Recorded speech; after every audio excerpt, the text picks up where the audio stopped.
The midterm elections saw an historic voter turnout. Who are these new voters and how will they impact the 2020 election? We'll ask Alex Padilla, California's Secretary of State, Mindy Romero, the Director of the California Civic Engagement Project at USC's Price School of Public Policy, and John Myers of the LA Times. BNSF Railway, moving our economy for 160 years. BNSF, the engine that connects us.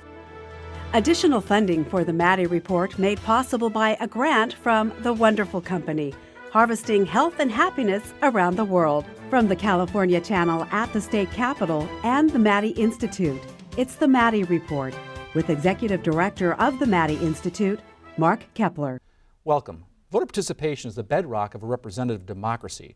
And while voter turnout in the midterms was way up compared to previous years, voter turnout in the United States remains much lower than that of most developed nations.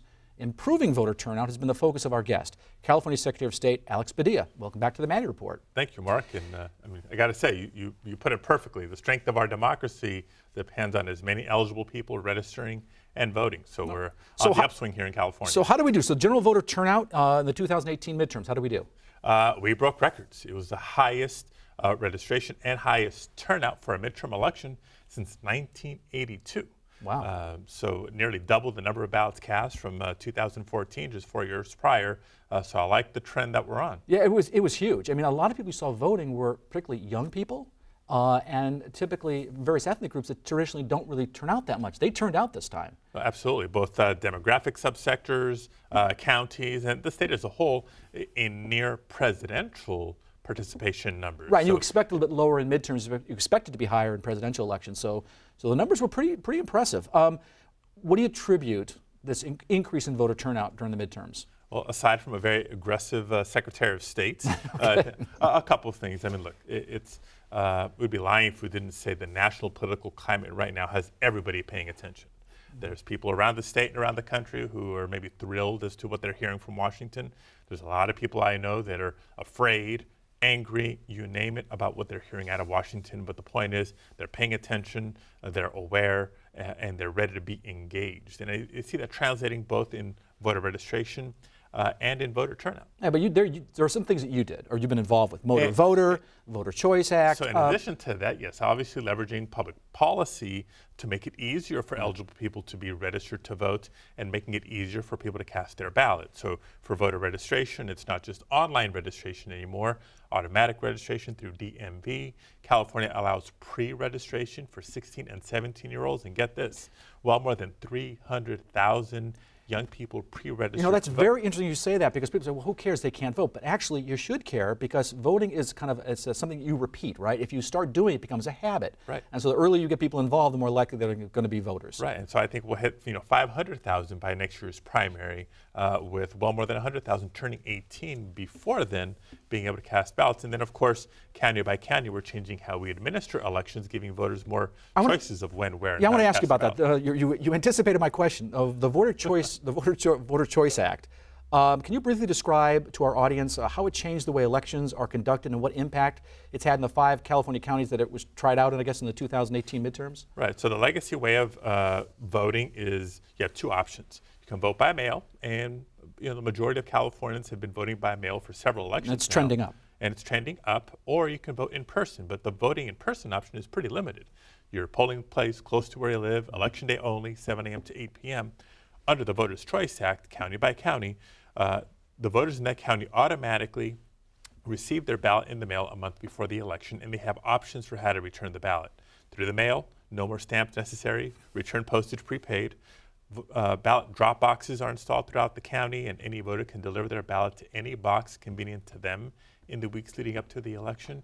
Or if you need that in-person experience or assistance, modernizing polling places into what are known as vote centers, and any voter has the option of going to any vote center in the county convenient to them over the course of 11 days. It seems like you are literally taking away every excuse not to vote. Absolutely. And one more, no more missing the registration deadline. Vote centers offer same-day registration. So getting more people to vote, doing away with provisional ballots, by and large, it's just all around much better. Yeah, some significant improvements. So what goals do you have for the March 2020 California presidential primary election or the November 2020 presidential election? Do you see voter turnout going to be at record levels again? Oh, I think through the roof. You know, the voter registration continues to surge. We recently announced in California more than 20 million Californians on the voter rolls. I think we'll be at 21 million next year, maybe even closer to 22. But most importantly, we're hoping that every registered voter turns out and votes both in March, early primary, very consequential for the presidential nomination process, and again in November. California's a player. Thank you very much, Secretary Padilla. Well, up next, who are these new voters? A conversation with Mindy Romero from the California Civic Engagement Project at USC's Price School of Public Policy. That conversation in a moment. This is the Maddy Report. Welcome back. I'm Mark Keppler with the Maddy Institute. You know, in the 2000 election cycle, there was a lot of speculation regarding voter turnout. Specifically, would Latinos, Asian Americans, and young people turn out? As it happens, voter turnout for the 2018 midterm election was the highest since 1982. However, despite the higher turnouts, disparities in voter registration and turnout persist among between whites and traditionally unrepresented groups. So what are the numbers? We're fortunate to have someone who would know that answer those questions. That is Mindy Romero with the California Civic Engagement Project at USC's Price School of Public Policy. Welcome back to the Maddy Report. Thanks for having me again. Okay, so to what extent are we seeing higher voter turnout in the state's historically underrepresented groups? Well, we did see higher turnout. We saw, as you said, a very good year for turnout overall in California, and that meant that historically underrepresented groups also increased their turnout.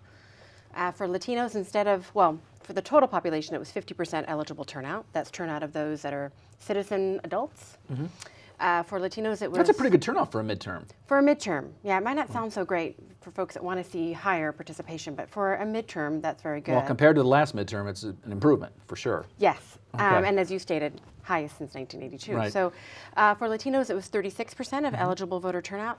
Asian Americans, 33%. Young people, a lot of speculation around the youth vote, particularly this election. So those age 18 to 24, their turnout was 27.5%. Huge jumps, huge jumps. And I was looking at your numbers. If and you look at, over I time. mean, you were saying Latinos were at 36%.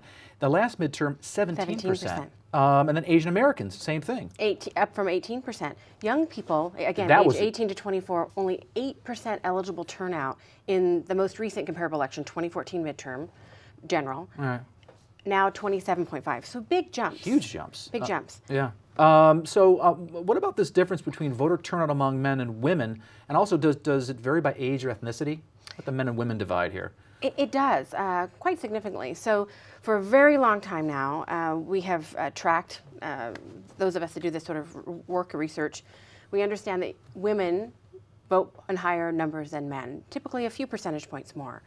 If you break it up by race ethnicity, though, it's even more significant. So Latinos and Asian Americans, Latinos and African Americans particularly have, women have a little bit wider gap than white women, right, with men.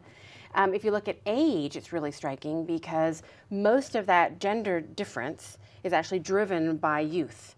So young women have a much larger turnout gap than young men, and actually older women, generally speaking, don't actually vote in higher numbers. When you get past 65, particularly past 75, Yeah.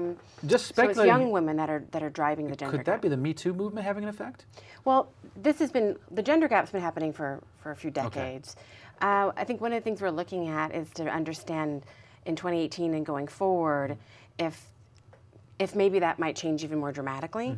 Right now, the trends are fairly stable, but they're there and they're significant. So when we talk about really the power of any particular group, right, when they turn out, women are typically driving those numbers more than men. And as I said, actually young women, even though they make up a smaller share, they're the ones that are helping to make women overall have higher turnout. You're seeing a lot more female candidates too out there for all offices.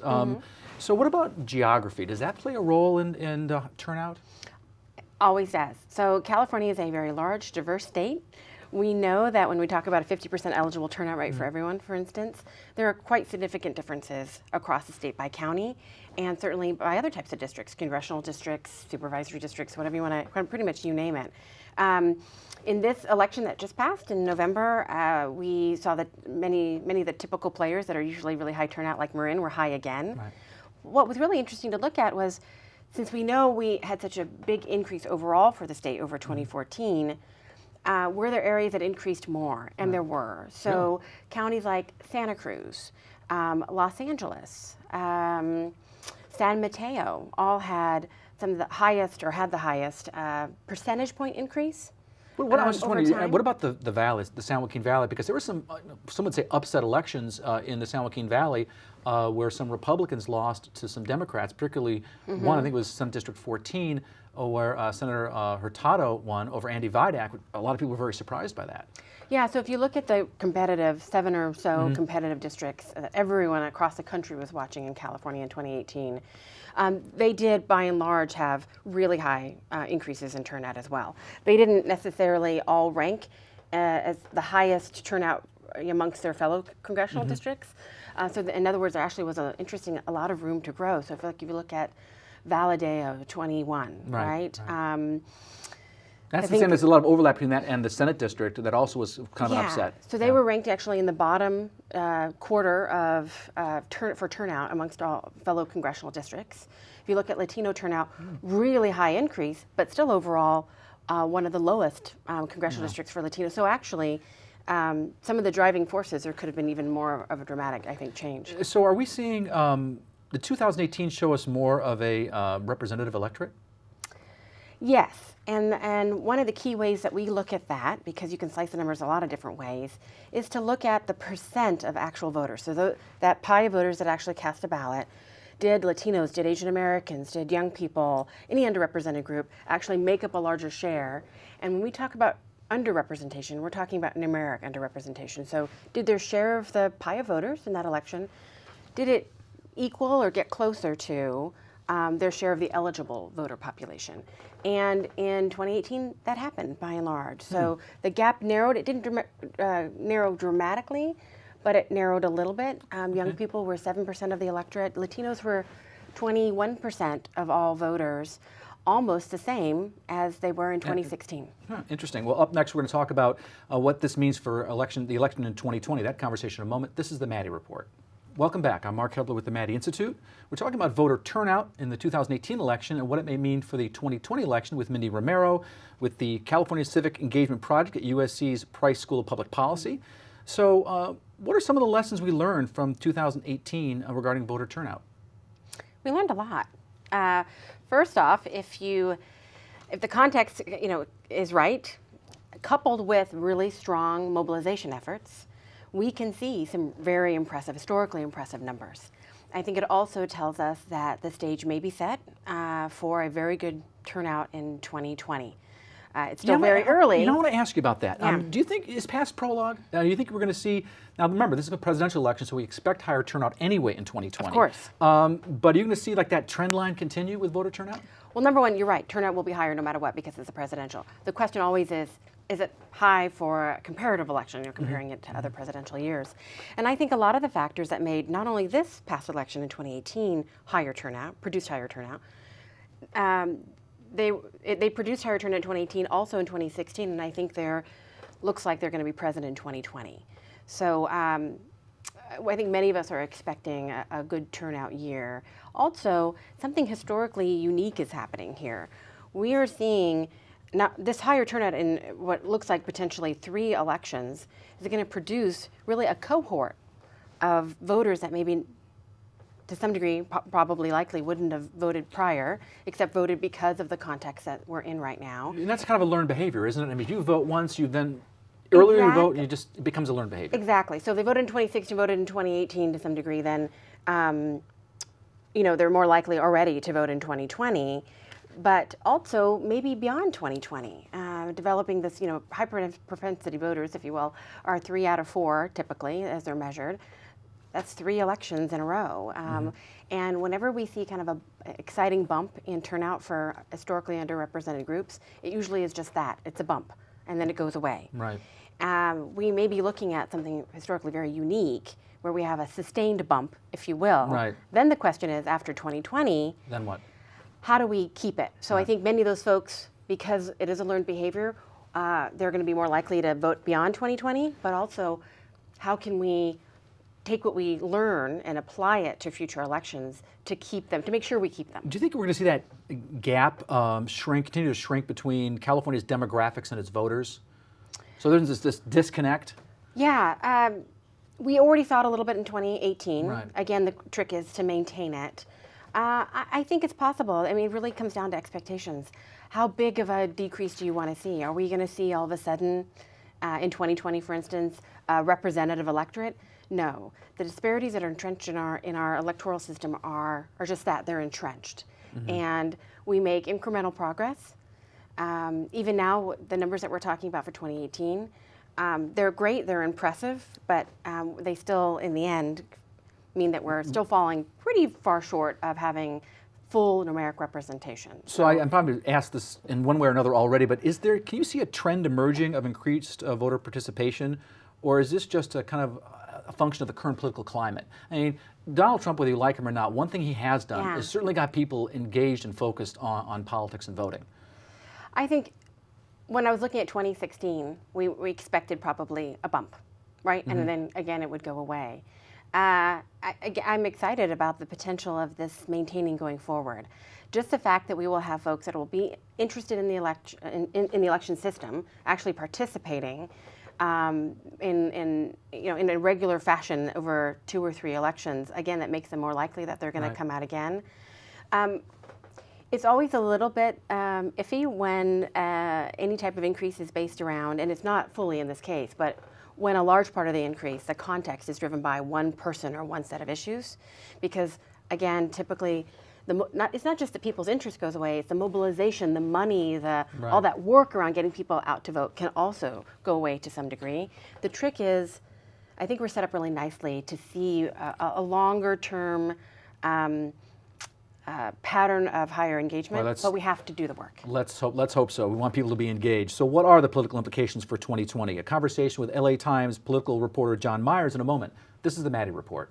Welcome back. I'm Mark Keppler with the Maddy Institute. So what does the 2018 turnout signal for the 2020 election? Our guest is John Myers, LA Times Sacramento Bureau Chief. Welcome back to the Maddy Report. Thank you. Happy to be here. So voter turnout in 2018 began to mirror California's demographics. If that trend continues, older white males are likely to have relatively less influence, and younger and ethnic voters relatively more influence. What do you see as the main political implications of all that? Well, let's say at the very outset of this, Mark, if that happens, it's nothing short of historic in this state, because those two numbers have been so disconnected for so long, the demographics versus the electorate, the exclusive electorate, as some researchers have called that older, whiter electorate. I think the implications clearly are good for Democrats. They're not good for Republicans. I think Republicans have had difficulty attracting younger, diverse voters. But the real thing is getting people to the polls, and 2018 was an example of finally turning that. 2020 is a presidential year, so yes, you would think it, but then what? And then if it's a one-time bump and changes in 2022, I mean, people have to get into the habit of voting, and I think that's a real key. It seems like it's trending in that direction. I guess we'll see. So Democrats have had a lot of success in 2018. I mean, they've got supermajorities in both houses of the legislature, every constitutional office. Frankly, there's not a lot left for them to win. And so how do they really affect public policy? I think the Republicans in particular worried, how are they going to do that? Are they going to be focusing on propositions, you think, in 2020? Because... Well, I mean, I think you could see some move by the legislature onto the ballot. You've seen the governor talk about some of his interest in getting involved in some of what the 2020 ballot's going to look like. I don't know that they go through the ballot measure. I think it's simply a desire so far from what we've seen to show California is going down this path, the United States in general is going down this path.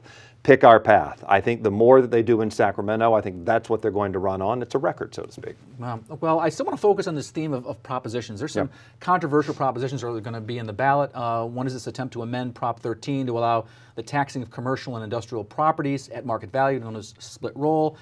Do you think that it makes passage of more progressive propositions like split roll more or less likely, given what you saw in 2018 and turnout going forward into 2020? Yeah, it's an interesting question. I don't know that there's any easy answer to it, and that's the one I alluded to a moment ago. The governor says he wants to engage on, wants to see if there's a better way to deal with it. Of course, he wants to talk about the taxation system writ large, not necessarily just property taxes. There is a lot of speculation right now whether the electorate in California, which we've been talking about, has decidedly moved left, whether it has moved left on taxes, move left on criminal justice. If that's true, yeah, the door is open for things here. But you and I know from the old days, right? Taxation is a tough thing in California. I think a case still has to be made. What about any other propositions you see popping up in 2020? I think criminal justice, we've got an effort to undo Governor Jerry Brown's Prop 57, which was more parole for people in prison of crimes that are considered nonviolent, but could be very serious crimes. There's some groups that say that went too far. They want to roll that back. They have a chance to be on the ballot, it looks like, certainly. It's going to be really interesting. And all of that layered over a presidential year and that presidential politics can be fascinating. You know, there's a lot more people registered in the new motor voter law as independent, NPP, no political preference, no party preference. 52% compared to 33% who register another way. Do you think this is a one-off or an acceleration of an ongoing trend that we're already seeing? Well, I think it's partly a little of both. I think it's definitely, there's a trend there. I think even people, and you know, we should be really careful. People who are no party preference, it's a bit of a bad name, I would say. They have a preference. They'll pick a Democratic ballot or a Republican ballot. They just don't want to identify that as the party. More people are disassociating California from parties. NPP certainly shows it. The motor voter system in particular, I think, has a method that highlights the fact that I don't want to join a political party, depending on the way the words are questioned when you punch them in on the screen. And I think that might have helped that. But maybe it's a truer view of what people really want. Yeah, I wonder if that's the default, you know, the motor voter default goes to NPP. You see it more prominently, I think, than you do on a registration card. I think that could be part of it, but we don't really completely know yet. But NPP, typically, don't they trend Democratic as a general rule? Well, yeah, because they reflect the electorate. I think if you talk to smarter people than me, they'll tell you that if you break down the NPPs, most of them vote democratically, just like the plurality of California's electorate is Democratic. Again, people have preferences. They just don't want to be part of a party. Republicans are suffering from that more than anyone. It's kind of a societal thing. People don't want to be part of institutions, it seems, these days, whether it's trade unions or parties or whatever. Make their own mind up. All right. Yeah. Well, I want to thank our guests, John Myers with the LA Times, California Secretary of State Alex Padilla, and Mindy Romero from USC's Price School of Public Policy. If you want to stay current on state and local politics, you can sign up for the Maddy Daily by looking on our website at maddyinstitute.com. This is Mark Keppler for the Maddy Report. Thanks for joining us. The views expressed in the Maddy Report are those of the individuals participating in the program and do not necessarily reflect those of the California Channel or the Maddy Institute. If you'd like to share your thoughts about the points and opinions expressed on the Maddy Report, visit our website at maddyinstitute.org.